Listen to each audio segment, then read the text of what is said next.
Okay, welcome everyone. It's our annual SIO Lab, aka Story Swap. My name is Artyom Mushin-Makedonsky. I'm responsible for getting new speakers on board. And with the help of Jules, Sarah, Tim, and the other board members, we managed to do that every month for you. So whether you're watching it in the recording, we are in for a story swap, and it's themed paradox this year. And Sarah had a lovely newsletter which consisted out of a dictionary statement, which I totally loved as a story prompt. So let me just read it out for you. So what is a paradox? It's a statement or a proposition that seems self-contradictory or absurd, but in reality expresses a positive truth. Or a self-contradictory and false proposition, or any person, a thing, or a situation exhibiting an apparently contradictory nature. And I think that the main paradox, like one of the biggest ones, was that people were still sharing empathy and being people, connecting to others in this harsh year, even despite experiencing tremendous physical distancing and social distancing in a way. So tonight we unite to swap stories around the paradox theme, and that's our last meeting of the year. But let's not get ahead of ourselves. Let's just kick in, and maybe some of you already have stories to share. I'll start with comments more to get us warmed up and thinking about it, because this morning it's about 12:10 Eastern Standard Time in New York metro area. The paradox is our work is about communicating and connecting with people. So far today, I was speaking to somebody in Israel, in Jerusalem, first thing in the morning, and then in New Jersey, like later on. And she comes from India, and it's been an international flavor. And look where all of us are. I think for people who don't always come and talk to us, the paradox is our work is about human connection.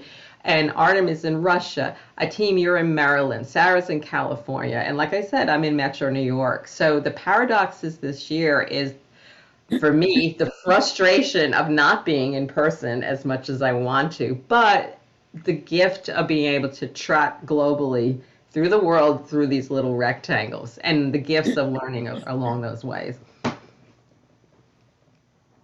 Lovely for a start. Thank you so much. Feel the same way here. Yep.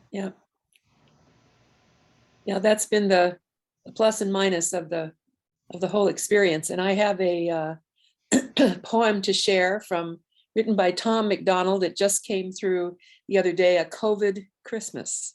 Oh, wow. 'Twas the night before Christmas, but COVID was here. So we all had to stay extra cautious this year. Our masks were all hung by the chimney with care in case Santa forgot his and needed a spare. With COVID, we couldn't leave cookies or cake, so we left Santa hand sanitizer to take.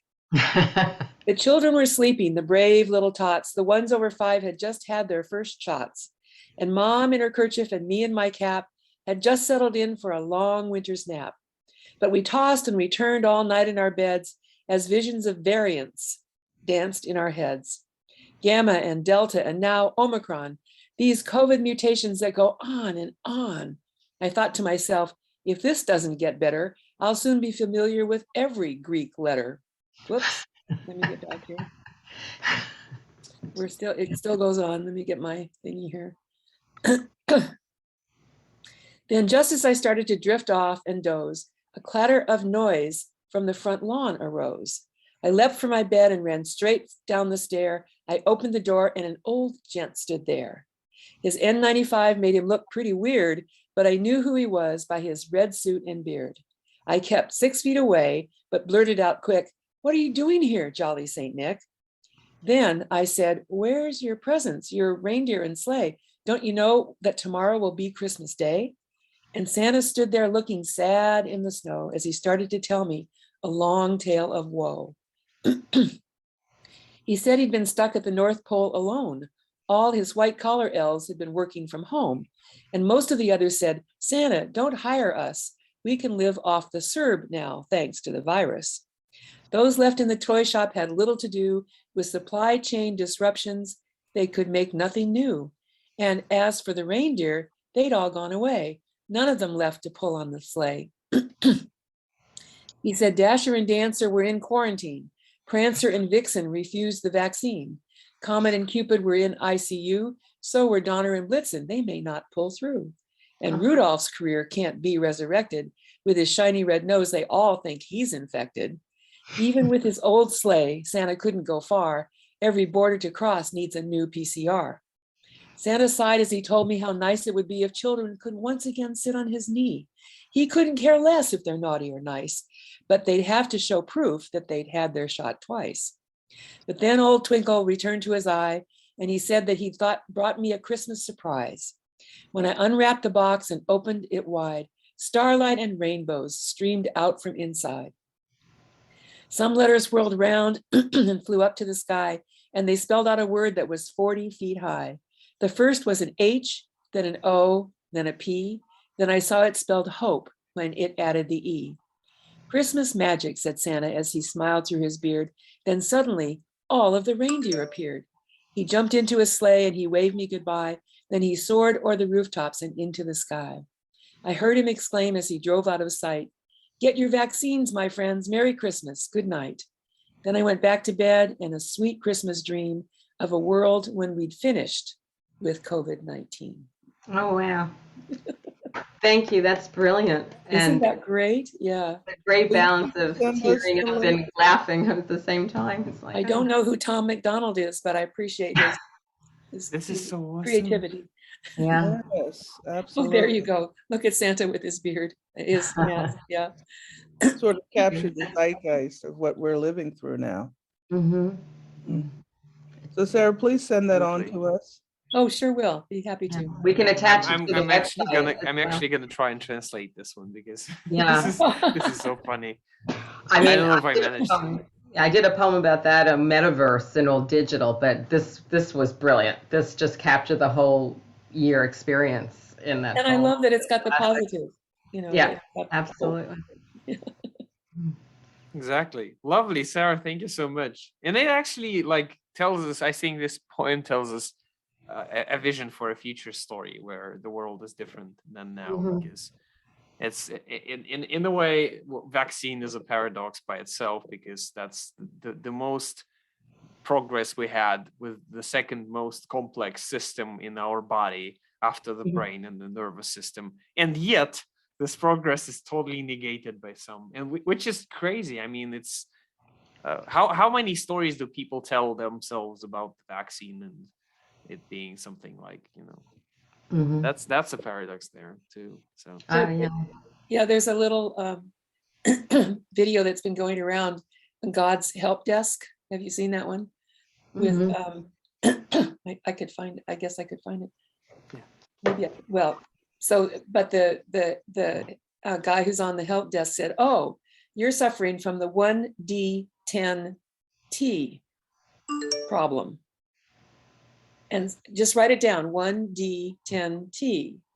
And the person, well, look at it. 1D10T. Okay. And Oh. the person said, that looks like idiot. We got it. oh, Well, I'm not going to do the vaccine because, we sent you the vaccine and he was, and the guy says, I'm not going to. So that's what your problem is, the 1D10T. Yeah, but I think that humor. is so good. Yeah, humor in the poem. I think the power of distraction and to interrupt thinking, like the unexpected, is the power of poetry, and even the stories we share, too. Who else? Artem, do you have a story or? Yeah, I just happened to remember it this, like, when listening to the poem. It's not connected with Christmas anyhow, but it's just a small paradox I heard recently, which is totally around storytelling and training. So several weeks ago, I had a keynote speech that was aimed at leaders here in Russia. We have a huge event that's like, it's called the Leaders of Russia, and its one aim is to select around 300 people out of several thousand people. Like there were like 500,000 nominees and only 300 finalists, and they go through really tough assessments and math skill tests and education tests, etc., etc. and they select really a few great people to change the country. And the thing is, they invite speakers into it, and I was invited to tell them about narrative leadership. And I had just 1 hour, and I'm, starting all this rush with stories and examples, and I'm kicking off with Stephen Benning's Springboard story, which was in his awesome book. And everyone is like, I feel the hype coming up, but there's this one man. He's sitting there like this all the time, and he's like, everything I do, people laugh. Some laugh out loud. He's like, I know. Like, I mean, I met him. I met him. Me too. Me too. He probably travels. I mean, he's This is just this one guy. He's never. So then the funny thing came afterwards, because I noticed him, and after the people start leaving, I'm like, yeah, Artyom, thank you so much. That was great, and blah blah blah. But he keeps on sitting there, and I step off stage, and he comes up to me, and I'm like, do you have any questions? And he's like, no, I'm not a believer in storytelling. And I'm like, yeah, well, how? I wouldn't have thought, really. Well, wow. I mean, come on, seriously, it's no chance for me to guess. And then I ask him, like, why don't you believe it? And he says, well, I think storytelling is an exaggerated skill used to manipulate people. And I'm like, wow, that's a harsh statement. Like, and then I just prompt him, like, where and when have you started to believe it? And he's like, yeah, there was this one moment in my career when a young guy like you came to our company, and he started telling stories. And then he goes on to tell the most awesome story I heard in this evening, told by anyone. He's like, there's like culmination, there's a conflict, there's intrigue. And he's like, he keeps telling it, there's dialogue, there's emotions. He's so casual about it. And he finishes, and I'm like, that's a strong example. You just made me believe that your position has grounds. And he's like, yeah, of course it has ground. And I ask him, what do you think made me believe in it? And he's like, don't you tell me it was a story. And I'm like, of course it was. He's like, okay, now that's good. You've made me think about it. So several hours in, we meet again, and he's like, okay, that's the most paradoxical thing I have witnessed, because I was opposite the stories, and yet I used the story to prove you wrong, which succeeded, which is awesome. And I think that this is a paradox of storytelling I've been noticing full year, but this instance was really loud and speaking so much about it. We may value the power of storytelling or disregard it. It works nonetheless. It doesn't care about what we think of it. It's just how we work. So that's the story from me, guys. Oh, that's great. Yes, wonderful. Powerful. Welcome. With the paradox deeply embedded in it. Yes, right. Love it. What about you, Atim? You always have wonderful insights. I've been grappling with this one, and I haven't come up with anything yet, but I'm hoping as we move deeper into it, it'll prime the pump and something will come out. So mine is an example. It's not in true story form, but it's a retrospective really about what I call my process when I do a speech or I do in person. I got to travel to different locations in the state through the video. And this year I went to Missouri, to the entire state of Missouri. And then I went to Wisconsin. And no matter where I talk, I always have this moment of this hesitation. What am I going to share with these people? How are they going to receive me? They're going to hear my accent. Are they going to assume things? And I always say to show up as I am and just have fun and know and trust in the process that we're going to connect with a small thing or a big thing, that we all have something in common. But it was surreal because there was one time in Wisconsin this year where everybody was together in the room at a very nice resort. And I remember thinking, I would have traveled the 6 hours by plane or drove the car for overnight to get there. So Artem, you probably appreciate this, doing a facilitation where everybody's talking to each other. But because it's a dairy space, I bought a cowbell with me. And I had somebody walking around with a computer to tell me and show me what people were doing to talk to each other. And then I did a New York, hey, back to the screen. But it was a way of having people laugh, and people swore they would rehearse. But everyone had one connection. The more they talked to each other and to the screen or on chat, we realized we're all connected. We're all connected. And what happened the next talk? I had the same speech to myself. What am I going to tell these people? How are they going to receive me? So every time I go to another rectangle, I learn something. And a lot of it is surprising myself. So who knows what's going to happen where we're going to travel this year, but we've learned to show up as we are as soon as we click that video comment.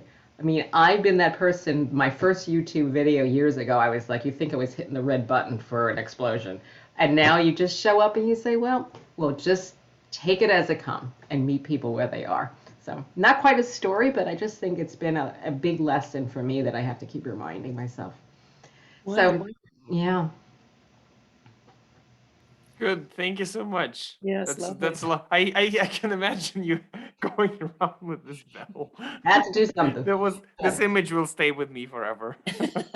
Well, one of my expressions I start, and I really need to see if I can patent or register it, is story tourism, because that's been something I've shared, that when we travel, we see things differently. We also see ourselves differently. So that ability to go through even a screen to say, here's how I experience my audience even before I got to them.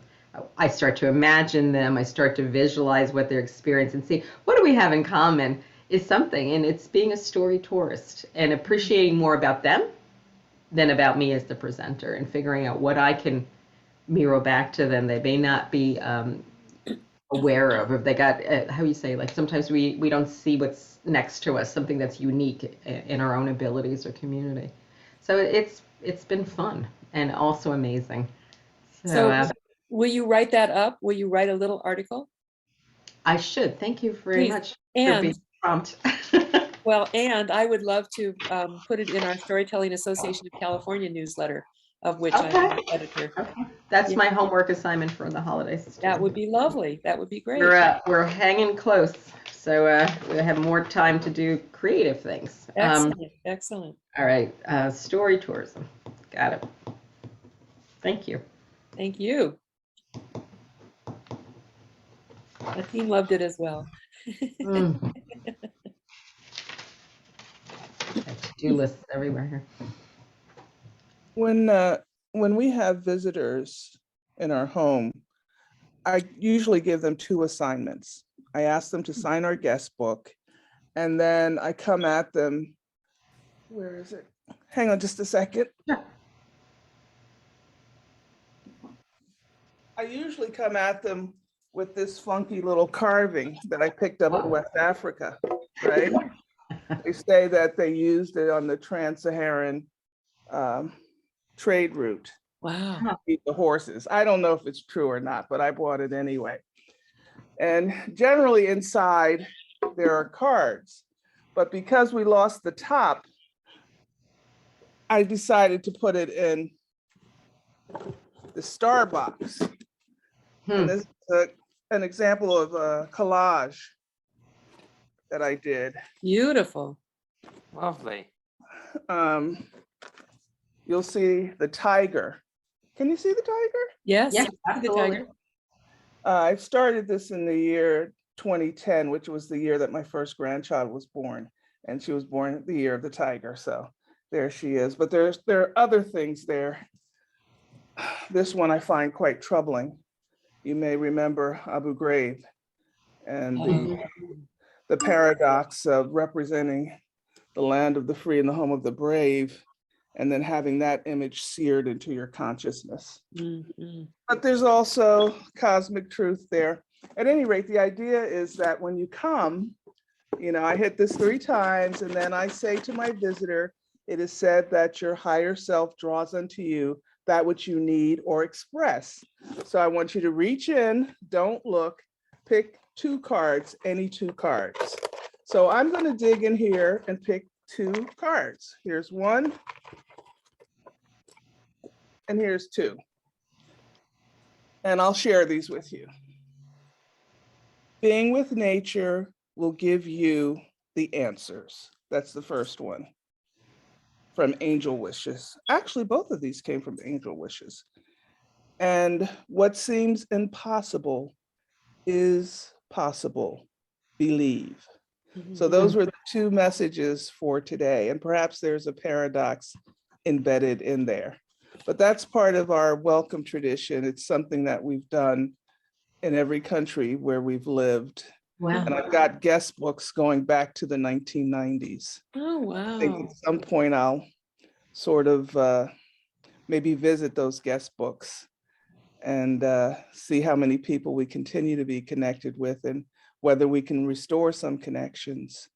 And they probably enclosed a lot of story prompts of things you've maybe forgotten or it hasn't been top of mind. Mhm. But those connections, just like with us, when we found out you introduced me to your colleagues through the Story Network. And then when I Googled you and then put on LinkedIn, somebody I had hired 10 years ago when she came back from Egypt is her very good friend and lived together in Africa. It's just like, Artem, it's a crazy small world. And I was like, how is this possible? So we think LinkedIn and all these Facebooks are so wonderful, but if you ask one more question and one more thing, you find out we're so interconnected in so many different ways and just amazing and so close in that. So Atim, would you draw a card for each of us today, please? With your permission, yes. Let me start with you, Sarah. So I can do the yada, yada, yada, or I can say, Sarah, it is said that your higher self draws unto you that which you need or express. And I'm going to dig in here. And here's the angel card. And it says clarity. Ooh, thank you. You get two. Everybody gets two. Let's go back for the next one. This is Angel Whispers, and it says, you are being guided by unseen forces. Have faith, all is well. Oh, thank you very much. I'll take pictures of these and send them to you. Oh, that would be great. Thank you. Sarah, who's up next? Artem. Okay, Artem. So, the yada, yada, yada from Seinfeld, or Artem, it is said that your higher self draws unto you that which you need or express. So I'm going to dig in here on your behalf to come up with two cards. Here's one. I'm not looking here. Here's two. Interesting. This one says, be a gracious host. There may be an angel at your table. And here's the other one, which says, ask your inner self the question to your question. Wow, that's loaded with I'll paradox. be taking both of these. They match insanely well. I'll send you the picture. Thank you so much. Even the gentleman you talked to, yeah, I am, but I was just saying, even the gentleman's story that you just expressed is like an angel at your table because it just reinforced the premise of the work. And the whole day today, I was thinking about which questions to ask to propel one of the projects I have, which really made me think. So this is creepy, but really interesting. Thank you so much. Jules? Yes, ma'am. Your higher self at work, that what you need or express. And I'm just going to rattle around in here and come up with one and two. Okay. If in doubt, Jules, ask for inspiration from above. And the other one is enlightenment. Wow. It's kind of hard for me to read this text. The font's too small? Yeah, could I pick another one? No, I think it was meant to be. The enlightenment is important. I'd have to hunt up my magnifying glass. Okay, but I'll be patient. Yeah. My life works beautifully. Everything in my life works now and forevermore. Oh, I will try and take a picture and see if I can, Yeah, just send it to me. I can read it. Yeah. can figure it out. I'm very superstitious sometimes. It was. So I'll put that on my to-do list and get those out sometime today. Okay. thank you. Thank you. Why 2 instead of just 1? It's say about 18 months ago or so, I decided people should have a double portion. In the past, it used to be 1. One of the things that I decided to do was in Nigeria, I decided to say what you need or express, because if you picked integrity, was I saying you need integrity? Was I questioning it? So that's why I modified it. I just grabbed a bunch of these angel cards and I got abundance, acceptance, adventure, and awakening. Mhm. Ah, super. And then the odd man out, obedience. Oh. I've always had issues with that one.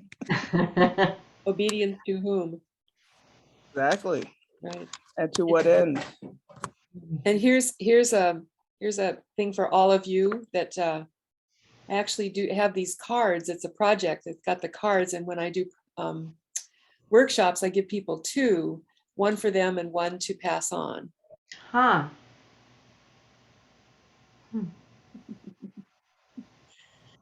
If you join the group, it's a You Matter project. We're called Yummies. Okay. Aw, Hmm.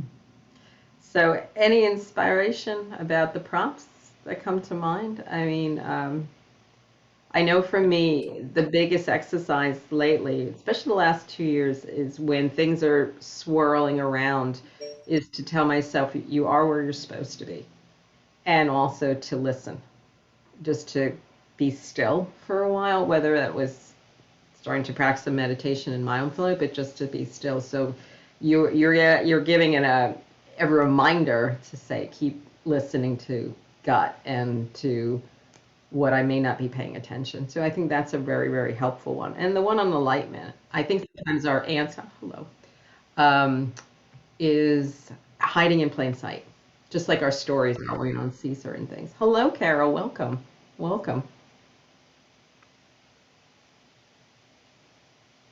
I just happened Eric. to remember one episode by after this short exercise by asking a question to a question. I don't know how, but it just came to my mind. So if I may, I would share. Yeah, yeah. Please.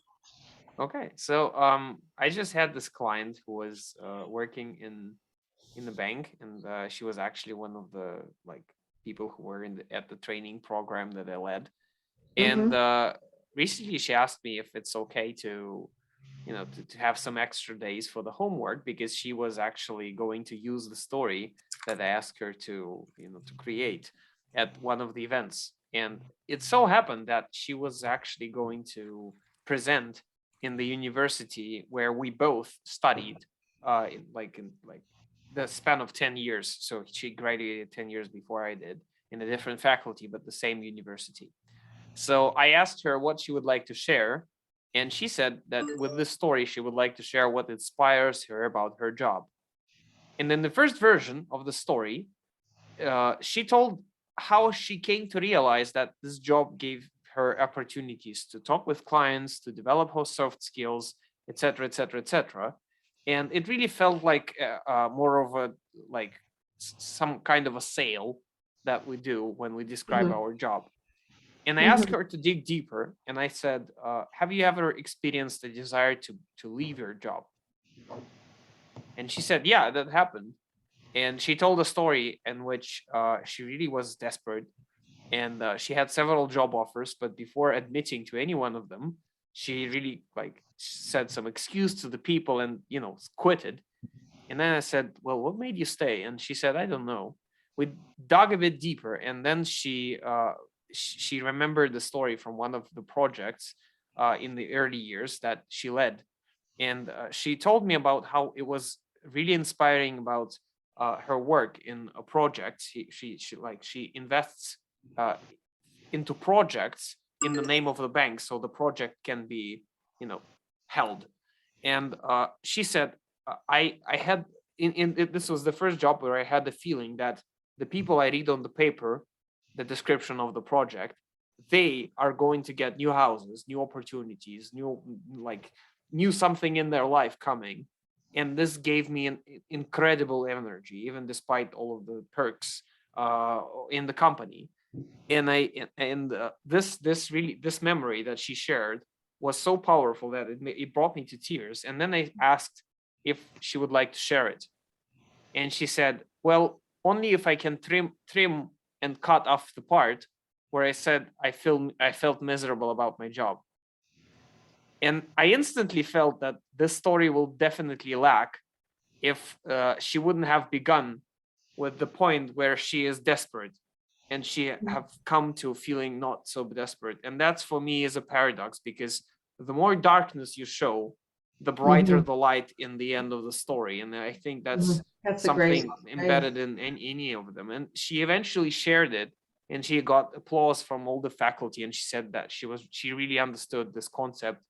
And I really loved it, because I think this year has shown us that even in the darkest times, we can see, like, it's good to see the light better if we live through it, of course, but it's a good thing to have once in a while. So team, thank you for a prompt. So powerful, and that's the paradox. I apologize. I've just had cataract surgery, so I can't see out this eye.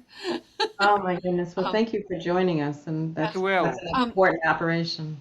I just was talking to a publication where I sent in an article, and it was all about how COVID has risen so much fear in people, and people are afraid to have discussions about it. But it's a time for us to live in paradox. It's and we have to listen with our hearts as well as our heads, and not be, prosecutorial. You didn't get the vaccine, and and it just it's an opportunity instead of a divisive thing. So this woman told me that astrologically, 2022 is the same as the year of the Civil War beginning. And she said February 2nd, 2022, all those twos, something might happen. She said, I'm not saying it's going to, but it's just a possibility. And my husband was just reading me an article, I can't see well enough to read, about 3 generals that are worried about 2022, about the military, what could happen, that there could be conflict within the military that's political here in the United States. Because of some of the things that came up on January 2nd or January 6th, excuse me, and it's the time that storytelling is so powerful. And what got me committed to storytelling, I just did it as a hobby, kind of an avocation, because I was a single parent and raising 2 kids, and I wanted a more steady income, and and the turning point for me was Ken Fite. Any of you know him? He was a Jesuit, and he left the order because he said the collar got in his way to connecting with people. But because he'd been a Jesuit, he could travel all around the world and stay at Jesuit houses. So he would travel with his battered little suitcase. He had a long black hair and a ponytail and a unicorn T-shirt, and he could connect with people all over the world. He'd been to every continent but Antarctica. But he said that paradox is saying yes and no at the same time. So you have to hold the two opposing things, and that's where creativity flourishes and where we build community. Because if we're all alike, we're not a community. It's incestuous, and we need that. We had a police chief in Minneapolis, and Tony Buzis used to say, be careful who you pick a fight with, because your enemy will transform you. And his wife would get arrested on peace demonstrations and he'd be called to task because, she was taking political stands, but she was very active in Women Against Military Madness. But he was a marvelous police chief, I thought. Wow. You really struck a chord there, because part of this year with and it's not just a US thing, it's all over the world, is the paradox of feeling uncomfortable, not just about worrying about health, but conversations and perspectives. And it's like, where's the gift in the learning? Like when I'm uncomfortable, or you like, there's part of me that wants to retreat or do something. Like, no, when you're uncomfortable, that means You're you're supposed growing. to do something and move Yeah. forward and take that risk, whether it's talking to a group of people that may not receive me the way I hoped, but look for the gift and look for a way to get out of my own way and say, well, I'm preaching this. I have to be, we teach what we need to learn ourselves, I think. Yes, It's the exactly. lesson, and it shows up all the time now. Yeah. So thank So, you. so Ken was on his way to the gathering in St. Peter, Minnesota, and he had been in Minneapolis that spring and had offered me a scholarship to go out to the Dominican College in California to study with him for 6 weeks. And I Wow. turned him down. I said, I can't leave my sales customers and my kids, for 6 weeks. And so we were going to meet at the gathering. And it was organized by Cherry Creek Theater. And it was bringing all the artists together to sing their song and tell their story. So we had a lot of theater people, musical people, storytellers. And it began with this parade down Main Street. St. Peter's a little town on the Minnesota River. And the Heart of the Beast had made these bigger than life-size puppets. So they came from the forest, from the fields, from the river, from the prairie. And we were going to meet there because he would finish teaching. And normally he rode the bus because when he had finished teaching, he had given so much of himself to his students, he was exhausted. But this time he had rented a car to get there in time. So I was going up and down the street looking for him because he was 6'1" or 6'2". He was very tall, and with his long black. This was years ago. Mm. Oh, it was, yeah. I'm trying to think, how many years ago would it be? 41 years ago. Okay, so it was uncommon for men to have such long hair, and I couldn't find him, and I was going to be in his class there for the 5-day thing, because I'd never studied under him. And we were in the park letting the bird of peace, there's this huge white bird, fly. And I was talking to the poet, Mary de la Sur. I don't know if you know her. She's a very famous Minnesota poet. And Lauren Nemi came up to me.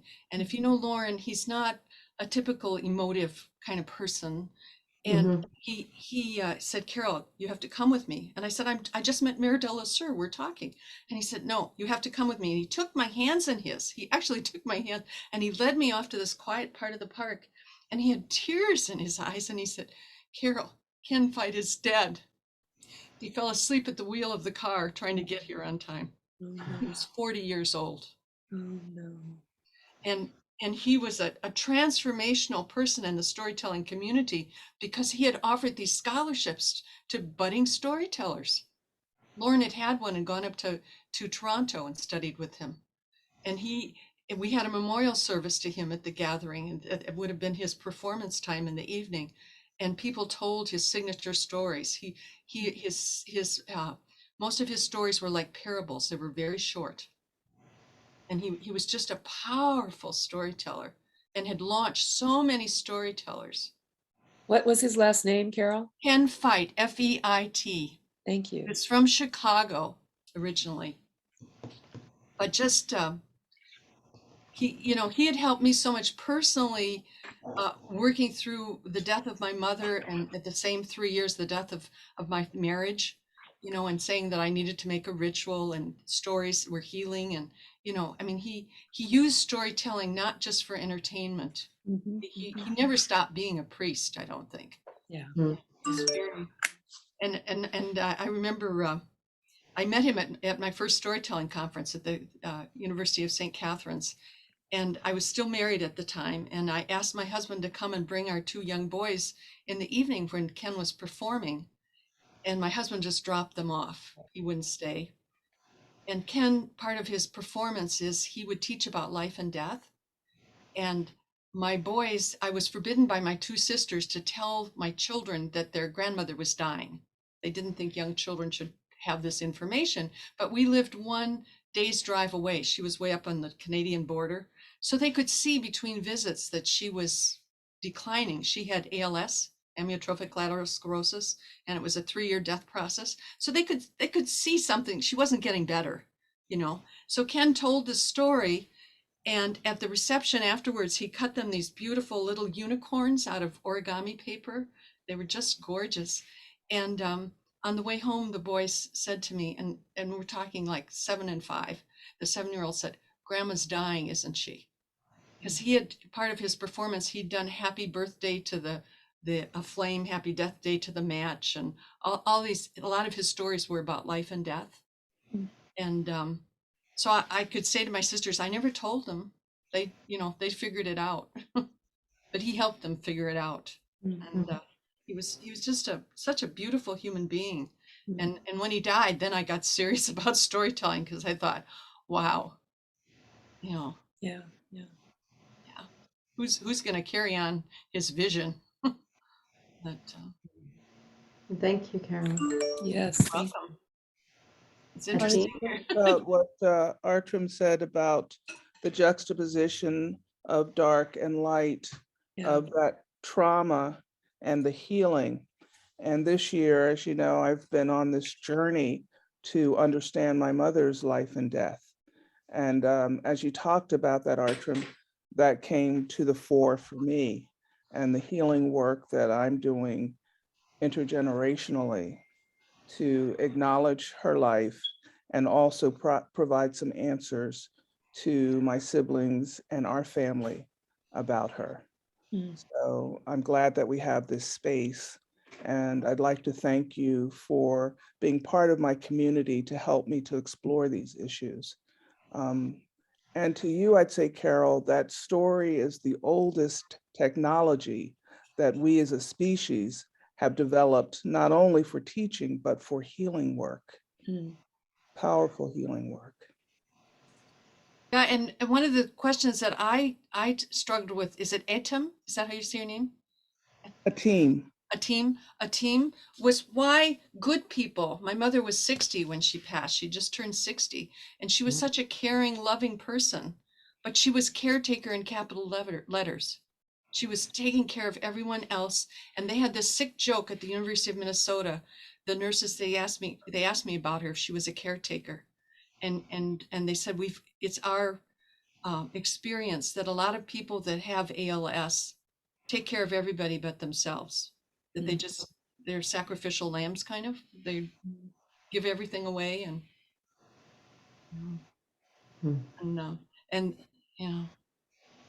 it's interesting. And I'm not sure that that's true anymore, because ALS is much more prevalent now. I think the watchword for this year has been self-care. A lot has been written and taught about the importance of self-care. And it's where we put our attention too. If we're looking for solutions, or if we just want to wallow in, oh, ain't it awful, and gloom and doom. Well, it's all about going inward too, and changing what we bring forward before we expect others to do that. It's like, no, work on and as part yourself of the paradox, first. nothing changes when I'm in a community, a spiritual community. Nothing really changes physically, but everything changes. Because it's your attitude or your outlook, and knowing you're not alone, and just sharing the pain or the suffering. And Artem, you've been a global ambassador from the time you've shown up on our virtual doorstep to introduce yourself. And we keep connecting across oceans. I mean, when I think I need to sit down next week and write a list of what countries and places we've all connected to this year. And we never know what our stories change. That's the other thing. Sometimes it's years later. We think, like Artem had this very wonderful story he shared about at a conference with this man just looking at him and being very grumpy and non-communicative, and gave him the gifts of how story actually changed his perspective, but in a very ironic way. And we don't always get that gift in the moment. Like, we might do a good speech or something, and years later somebody says, oh, I always quote your line or something. We don't know when we've made an impact on somebody. So I think that's the other thing. When we do get that moment to play it forward or let the person know they made a difference. I've had gigs where I was being paid well, but the audience was so sparse, and I just felt like, oh, this is, but then there's somebody that comes up to you afterwards, and that was really important for them to be there. Mhm, mhm. Mm, that And is paradoxically, I remember at the university, it was almost an all-women group, and one woman came up and she yelled at me and was so upset with the story I told, and then the next person was so excited about this story. And it wasn't my story, it was a fairy tale. But one woman saw it of perpetuating abuse, and the other saw it of, that abuse is age old, and that it's not just contemporary. And Mm. Yeah, Angeles Arian used to say, when it starts, it's the right time to start. Whoever's there are the right people. And when it's over, it's over. Mhm. Yeah, I think that's such an important lesson, more than lately, because everybody's pivoting and switching with the best intentions. And years ago, somebody said that you got to just appreciate who's in the room and work it, whether it's a small group or a large group, whether it's in a retail, when I worked in retail and events, or doing presentations. If someone shows up, they're your audience, and just work with it. Yeah, so awesome. Any wishes for this year? Did we cover everybody with their thing? Did we hit everybody yet with our words or Artem? you I should mean, get the graphic. mm, That's such a lovely graphic, the Taurus. Oh, I just, honestly, it's just Google, and I type like Christmas, and then I choose the big images and I save it, and I can add it to Zoom. Like I had this another image here, which was this. I showed it previously when Sarah was reading this awesome poem. Sarah, I hope you send it to me, because I will be I will happy. definitely show it to my wife. Of I course. actually have one small story that just came up. I think we are paradoxically locked in our home for like it's quite a long time, and we shouldn't be feeling homesick, because this feeling like why should you feel homesick if you're always at home? I had this instance recently. It's a relatively small one, but so I was connecting to Zoom for like a different person's Zoom to lead a webinar with practice. And when it comes time to practice, I suddenly realized that there is no breakout rooms button. It hasn't been toggled on in the settings. And I'm like, okay, guys, so here's what we're going to do. I will write you my own link to Zoom, and you will just join it. So copy it for yourself. I'll be waiting for you in exactly 15 seconds. So I log out and I log in back to my Zoom. I have my account, I have my wallpaper, and I have this button, which is called breakout rooms. And everyone comes in, and I'm like, okay. oh my God, this feels like home. Like, I'm at my home right now. I haven't even moved in my freaking chair, but it feels like home. And I think that that's the paradox of our times, like feeling home virtually, which is something new, I guess. Mhm. That's interesting. Right. Yeah, that's great. Yeah. Because even we did your session last year, the breakout groups, we connected and I keep saying it is possible. Now, did I enjoy being muted when I did my talks? And I feel like I told my being married has trained me for COVID, because I do spend time talking to myself sometimes. So when you don't get to have a response or hear somebody laugh or feel that energy, but to be imaginative of putting ourselves in their feet, in their footsteps, and developing empathy, maybe it's strengthening our skills. So when we are released from captivity for more than a minute, we'll be stronger. And I think that's great. But I can just see Artem sitting there, oh, people are showing up. Isn't it exciting to hear that click?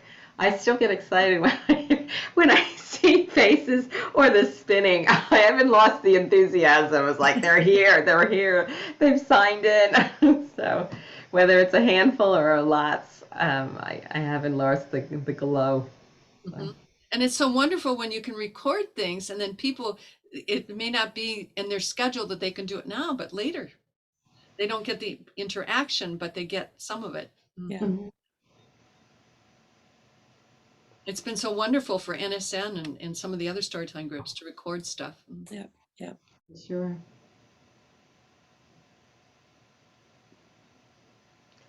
So Artem?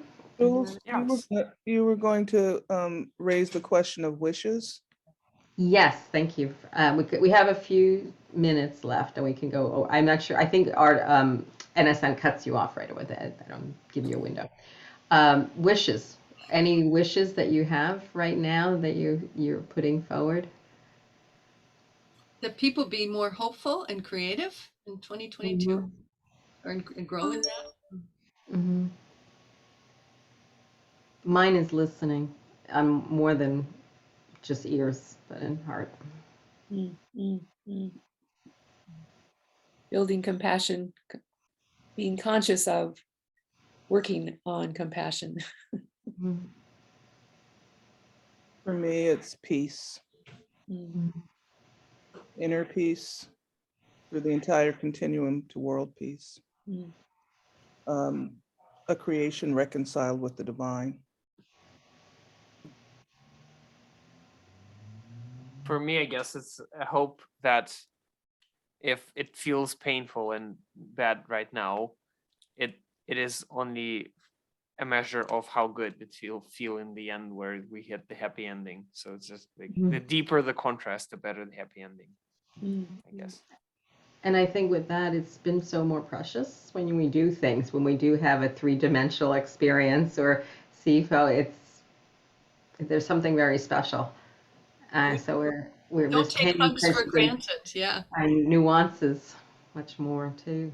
And and you all are the gifts of this period, knowing that the SIO is out there and there's always people to reach out and pick their brain, and I can always bug a team and get her to. So, and she writes back, and Artem and Sarah and Carol and all the ones who are not on the call today. Stuart did write us a note that he's out of commission for a couple of weeks. But that is amazing that we were already experiencing some of the riches despite everything of not being able to be together in person. So that's my wish for everybody, to be joyous and just have great moments with your friends and family and just keep connecting with each other. yes, yes, yes. Lovely. So shall we call it the day then? And hope that we all have a lovely Christmas coming up, and New Year's Eve and New Yes, Year and Happy New Year. holidays. Yeah.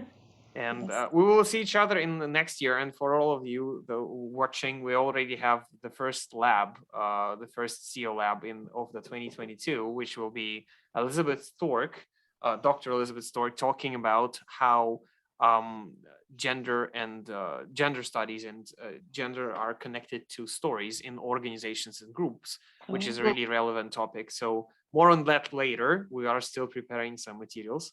So stay in touch and have a great holidays. Cheers. Bye-bye. Thank you. Bye-bye. All the best. Thank Bye. you.